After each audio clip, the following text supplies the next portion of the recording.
Hello friends, welcome to Studykar. Daily current affairs में मैं हूं आपके साथ प्रभाकर। आज हम डिस्कस करने वाले हैं 17 सितंबर 2022 के मोस्ट इंपॉर्टेंट क्वेश्चन। लेक्चर आप लास्ट तक देखिएगा। लास्ट में आपसे एक क्वेश्चन पूछा जाएगा तो उसका आंसर आप कमेंट बॉक्स में दीजिएगा। अगर आपको लेक्चर पसंद आता है तो आप लास्ट में इसको लाइक कर सकते हैं। इसके अलावा दोस्तों को भी शेयर कर दें जिससे आप स्टडीकर को सपोर्ट कर सकेंगे। चैनल को सब्सक्राइब कर लीजिएगा अगर आप चैनल पर नए हैं और बेल आइकन भी दबा लीजिएगा। आज का मोटिवेशन है, बड़ी कामयाबी पाने के लिए छोटे छोटे बदलाव करना बहुत जरूरी है। तो अगर आप बड़ी सफलता हासिल करना चाहते हैं तो उसके लिए आपको छोटे छोटे बदलाव करने होंगे। दोस्तों, आज का पहला क्वेश्चन है, दुनिया के दूसरे सबसे अमीर व्यक्ति कौन बने हैं? गौतम अडानी। तो दुनिया के दूसरे सबसे अमीर व्यक्ति कौन है? गौतम अडानी हैं। और ये जो डाटा लॉन्च किया है ये फोर्ब्स ने लॉन्च किया है। तो फोर्ब्स के आंकड़ों के अनुसार जो गौतम अडानी हैं उन्होंने बर्नार्ड अर्नॉल्ट को पीछे छोड़ करके और अब वो दुनिया के दूसरे सबसे अमीर व्यक्ति बन गए हैं। और दुनिया के सबसे अमीर व्यक्ति कौन है? तो स्पेस एक्स और टेस्ला के जो सीईओ हैं एलन मस्क, वो दुनिया के सबसे अमीर व्यक्ति हैं। उनकी जो नेट वर्थ है वो है 273.5 बिलियन डॉलर की। और भारत के ही जो मुकेश अंबानी है वो इस लिस्ट में 8वें स्थान पर हैं। दूसरे स्थान पर गौतम अडानी और 8वें स्थान पर मुकेश अंबानी।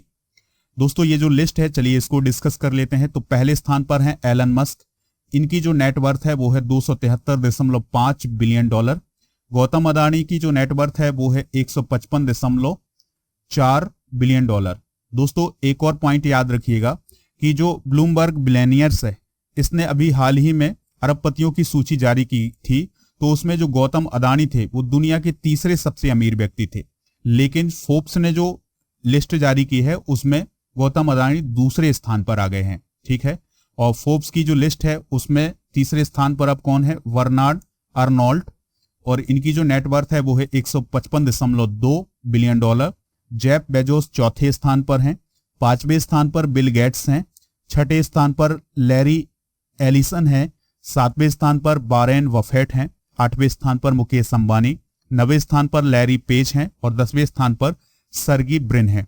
तो दोस्तों, फोर्ब्स के द्वारा जो अरबपतियों की सूची जारी की गई है इसमें 2 भारतीय हैं। पहले हैं कौन? गौतम अडानी और दूसरे हैं मुकेश अंबानी। नेक्स्ट क्वेश्चन है, किस दिन को विश्व ओजोन दिवस के रूप में मनाया जाता है? आंसर होगा 16 सितंबर को। सबसे पहले आप ये जान लीजिएगा कि ये ओजोन क्या होती है। देखिए दोस्तों, साइंस जब हम पढ़ते हैं तो ऑक्सीजन गैस जो होती है उसमें ऑक्सीजन के 2 परमाणु होते हैं। लेकिन अगर एक और परमाणु इसमें मिल जाता है तो O3 बनता है और O3 को ही हम ओजोन बोलते हैं। तो ओजोन भी एक प्रकार की गैस है और ऑक्सीजन भी एक प्रकार की गैस है। तो जो ऑक्सीजन गैस है ये हमारे लिए बहुत जरूरी है। और अगर हम अपने सांस के माध्यम से ओजोन गैस लेते हैं तो ये हमारे लिए हार्मफुल हो जाती है। लेकिन ओजोन गैस का काम क्या होता है? तो ओजोन गैस जो है वो हमारे वायुमंडल में जो समताप मंडल होता है उसमें एक लेयर बनाती है जो सूर्य से आने वाली जो अल्ट्रावायलेट किरणें होती है उससे रक्षा करती है। ठीक है। तो हमारे रक्षा करने का काम कौन करता है? Ozone gas. और हमारे प्राण देने का यानी प्राण वायु जो है वो ऑक्सीजन है। तो दोस्तों, 2022 की थीम क्या है इस दिवस की? तो पृथ्वी पर जीवन की रक्षा करने वाला वैश्विक सहयोग। तो ये 2022 की थीम है। इस दिवस को मनाने की जो घोषणा है वो 1994 में संयुक्त राष्ट्र महासभा ने की थी। इस दिवस को मनाने का उद्देश्य है कि जो ओजोन परत का क्षरण हो रहा है उसके बारे में लोगों को जागरूक किया जाए। दोस्तों, पर्यावरण से रिलेटेड कुछ इंपॉर्टेंट डे भी डिस्कस कर लेते हैं। विश्व गौरैया दिवस 20 मार्च को, विश्व वानिकी दिवस 21 मार्च को, विश्व जल दिवस 22 मार्च को। इसके अलावा विश्व पृथ्वी दिवस 22 अप्रैल को मनाया जाता है। विश्व प्रवासी पक्षी दिवस मनाया जाता है 8 मई को। विश्व जैव विविधता दिवस 22 मई को।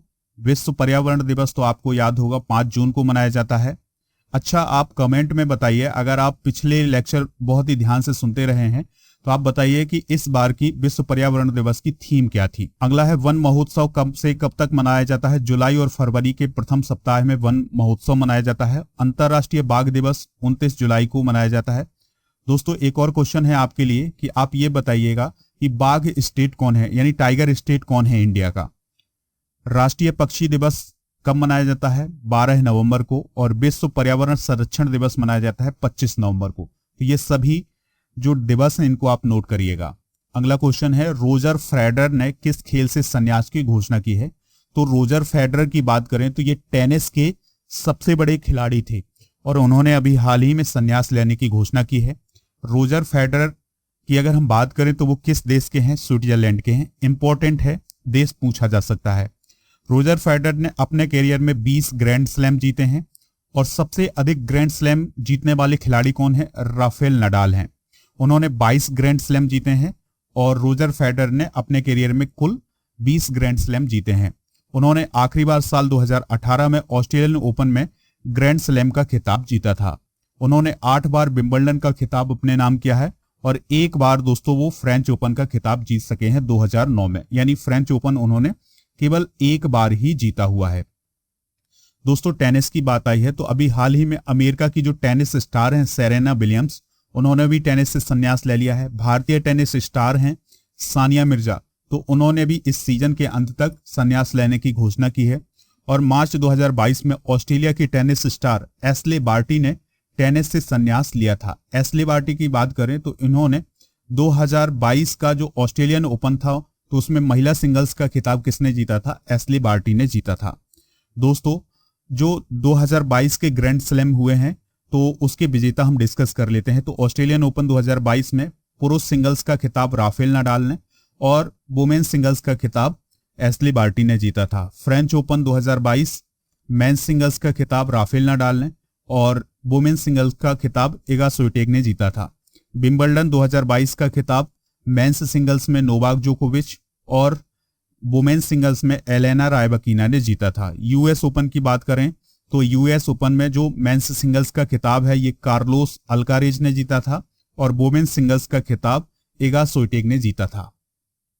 अगला क्वेश्चन है, भारत का पहला लिथियम सेल निर्माण संयंत्र भारत के किस राज्य में शुरू किया गया है? तो इसका आंसर होगा आंध्र प्रदेश। दोस्तों आंध्र प्रदेश के तिरुपति में भारत की पहली लिथियम सेल निर्माण सुविधा का प्री प्रोडक्शन रन लॉन्च किया गया है, यानी कि जो सेल बनने हैं इस स्थान पर उससे पहले उसको लॉन्च किया गया है। दोस्तों इसकी स्थापना 165 करोड़ रुपए के व्यय पर की गई है। 2015 में प्रधानमंत्री नरेंद्र मोदी के द्वारा स्थापित जो 2 इलेक्ट्रॉनिक्स विनिर्माण समूह थे उनमें से एक है कौन? जो तिरुपति में अभी हाल ही में स्टार्ट हुआ है। तो याद रखिएगा आंध्र प्रदेश में भारत का पहला लिथियम सेल निर्माण संयंत्र शुरू हुआ है।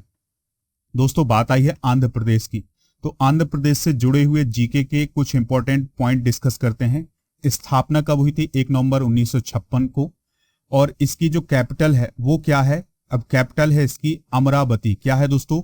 अमरावती जो है इसकी कैपिटल है, याद रखिएगा अमरावती इसकी कैपिटल है।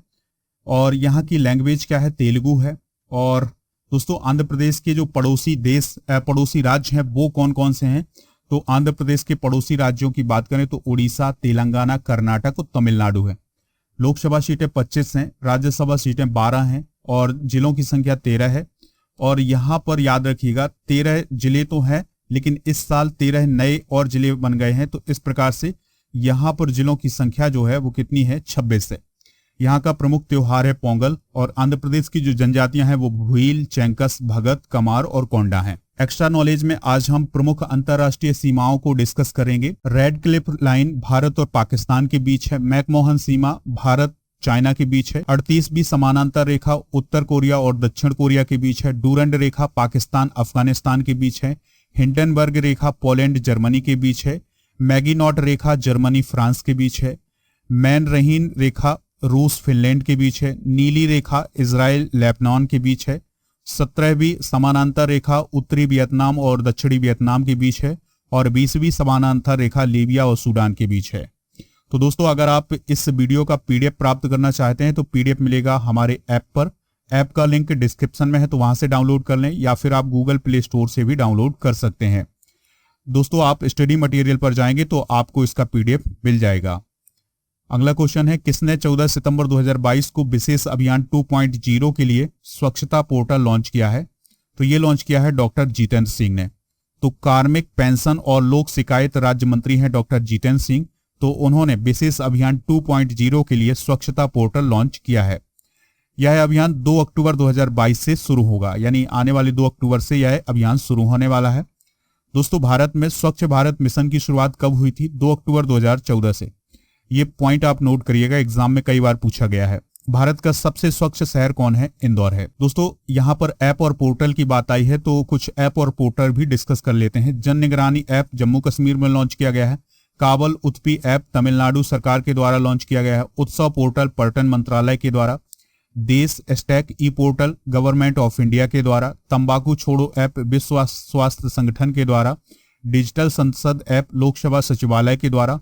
और सारथी ऐप सेबी के द्वारा लॉन्च किया गया है। अगला क्वेश्चन है, रचेल हैंस किस देश की महिला क्रिकेटर हैं जिन्होंने अभी हाल ही में इंटरनेशनल क्रिकेट से संन्यास ले लिया है? तो वो ऑस्ट्रेलिया की क्रिकेटर हैं जिन्होंने अभी हाल ही में क्रिकेट से संन्यास लिया है। उन्होंने अपना डेब्यू 2009 में किया था और उन्होंने तीनों फॉर्मेट में 150 से अधिक मैच खेले हैं जिसमें उन्होंने 3818 रन बनाए हैं। अभी हाल ही में याद रखिएगा कि जो ऑस्ट्रेलिया के कप्तान थे एरॉन फिंच, उन्होंने 11 सितंबर को क्रिकेट को अलविदा कह दिया है, यानी अंतर्राष्ट्रीय क्रिकेट से उन्होंने संन्यास ले लिया है, लेकिन वनडे से लिया है। अभी T20 खेलते रहेंगे। अगला क्वेश्चन है, Padmaja Naidu Himalayan zoological park किस राज्य में है जिसे हाल ही में सर्वश्रेष्ठ चिड़ियाघर घोषित किया गया है? तो ये पश्चिम बंगाल में है। ठीक है, तो पश्चिम बंगाल के दार्जिलिंग में जो Padmaja Naidu Himalayan zoological park है उसे देश का सर्वश्रेष्ठ चिड़ियाघर घोषित किया गया है। किसके द्वारा घोषित किया गया है? तो जो सेंट्रल जू अथॉरिटी है उसके द्वारा अभी हाल ही में इसे सर्वश्रेष्ठ चिड़ियाघर घोषित किया गया है। इसके बाद है दोस्तों अरिगनार अन्ना जूलॉजिकल पार्क जो कि चेन्नई में है। और तीसरे स्थान पर है कर्नाटक के मैसूर में श्री चामराजेंद्र जूलॉजिकल गार्डन। भारत में कितने जूलॉजिकल पार्क हैं? तो वो हैं 164 से अधिक। तो भारत में 164 से अधिक जूलॉजिकल पार्क हैं। ये पॉइंट आप नोट करिएगा। यहाँ पर बात आई है पश्चिम बंगाल की, तो पश्चिम बंगाल से जुड़ी हुई कुछ इंपॉर्टेंट फैक्ट डिस्कस करते हैं दोस्तों, जो कि अभी हाल ही में चर्चा में रहे हैं। तो जैव विविधता रजिस्टर पाने वाला पहला मेट्रो शहर कौन है? कोलकाता है। अथक साहित्य खोज के लिए बांग्ला अकेडमी पुरस्कार से किसे सम्मानित किया गया है? ममता बनर्जी को।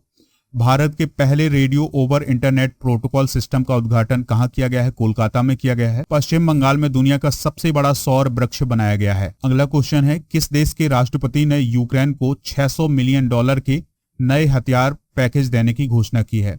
तो ये घोषणा की है अमेरिका के। तो अमेरिका के जो राष्ट्रपति हैं जो बाइडेन, उन्होंने यूक्रेन को $60 करोड़ के नए हथियार पैकेज देने की घोषणा की है। और ये ऐसे हथियार हैं जिनका उपयोग युद्ध में किया जा सकता है। दोस्तों अभी हाल ही में यूक्रेन चर्चा में रहा है। यूक्रेन के जो राष्ट्रपति हैं वोलोदिमीर ज़ेलेंस्की, तो उन्हें विंस्टन चर्चिल लीडरशिप अवार्ड भी प्रदान किया गया है। और अभी हाल ही में भारत ने भी यूक्रेन की सहायता करने के लिए दवाइयों की खेप यूक्रेन भेजी है। अगला प्रश्न है, भारत पाकिस्तान सीमा पर किस अर्धसैनिक बल के पहले महिला ऊंट सवार दस्ते को तैनात किया जा रहा है? देखिए दोस्तों, BSF कहां पर है? भारत पाकिस्तान के बॉर्डर पर। अभी तक क्या होता था कि जो राजस्थान का एरिया है, वहां का जो बॉर्डर है, वहां पर ऊंट पर केवल जो पुरुष सैनिक होते थे वही चलते थे, लेकिन अब कौन चलेंगे? महिला ऊंट सवार भी चलेंगे। ठीक है, तो ये किसने किया है अभी हाल ही में? BSF ने। तो BSF की पहली महिला ऊंट सवारी दस्ते को राजस्थान और गुजरात में भारत पाकिस्तान की सीमा पर तैनात किया गया है। ये आप देख सकते हैं, इस प्रकार से सैनिक तैनात किए जाएंगे। यह दुनिया में अपनी तरह का पहला दस्ता होगा। 1 दिसंबर 2022 को पहली बार BSF के स्थापना दिवस पर ये जो दस्ता है ये परेड में हिस्सा लेगा। BSF की बात करें तो इसकी स्थापना 1965 में की गई थी। महानिदेशक कौन है? पंकज कुमार सिंह है। मुख्यालय कहाँ है? नई दिल्ली में। बॉर्डर सिक्योरिटी फोर्स इसका फुल फॉर्म होता है। लास्ट क्वेश्चन है, प्राकृतिक खेती को बढ़ावा देने के लिए हरियाणा और किस राज्य के मुख्यमंत्री ने 2 दिवसीय कार्यक्रम में हिस्सा लिया है? तो नेचुरल फार्मिंग को बढ़ावा देने के लिए अभी हाल ही में जो हरियाणा और गुजरात के चीफ मिनिस्टर थे, तो इन्होंने अभी हाल ही में एक कार्यक्रम में हिस्सा लिया है। दोस्तों यह कार्यक्रम जो है वो 15 सितंबर से हरियाणा के गुरुकुल कुरुक्षेत्र में आयोजित किया गया। नेचुरल फार्मिंग क्या है दोस्तों? तो इस प्रकार की खेती में मिट्टी में उर्वरक ना तो रासायनिक और ना ही जैविक मिलाए जाते हैं। जो नेचुरल फार्मिंग की जाती है उसमें ना तो रासायनिक और ना ही जैविक उर्वरक को मिलाया जाता है। सूक्ष्म जीवों और केंचुओं को मिट्टी की सतह पर कार्बनिक पदार्थों को विघटित करने के लिए प्रोत्साहित किया जाता है, यानी केंचुओं का उपयोग करके जो कार्बनिक पदार्थ है उनको विघटित किया जाता है। देखिए दोस्तों, गुजरात के मुख्यमंत्री कौन है? भूपेंद्र भाई पटेल हैं। और हरियाणा के कौन है? मनोहर लाल खट्टर, तो उन्होंने अभी हाल ही में इस सम्मेलन में हिस्सा लिया है। कुछ इंपॉर्टेंट जानकारी है, इसको नोट करिएगा। केरल दोस्तों कार्बन तटस्थ खेती करने के तरीकों को पेश करने वाला पहला राज्य बना है। इसके अलावा जम्मू कश्मीर का जो पल्ली गांव है वो देश की पहली कार्बन न्यूट्रल पंचायत है। और भारत का सिक्किम राज्य दुनिया का पहला ऐसा राज्य है जहां पर पूर्ण रूप से ऑर्गेनिक खेती की जाती है। लक्षद्वीप 100% ऑर्गेनिक खेती करने वाला भारत का पहला केंद्रशासित प्रदेश है। आज का जो प्रश्न है वो है स्पेस एक्स और टेस्ला के सीईओ कौन है। आपके सामने ऑप्शन है, तो इस ऑप्शन में से जो राइट ऑप्शन है उसको आप कमेंट बॉक्स में बताएं। अगस्त माह का जो मंथली करंट अफेयर्स का पीडीएफ है वो भी ऐप पर मिल जाएगा, और जो हाल ही में नियुक्तियां हुई हैं और साइंस के जो 1000 से अधिक प्रश्नों का पीडीएफ है ये सभी आपको ऐप पर मिलेंगे, तो इन्हें आप डाउनलोड कर लें। लेक्चर पसंद आया हो तो आप इसे लाइक करें और मिलते हैं नेक्स्ट वीडियो में। जय हिंद, वंदे मातरम।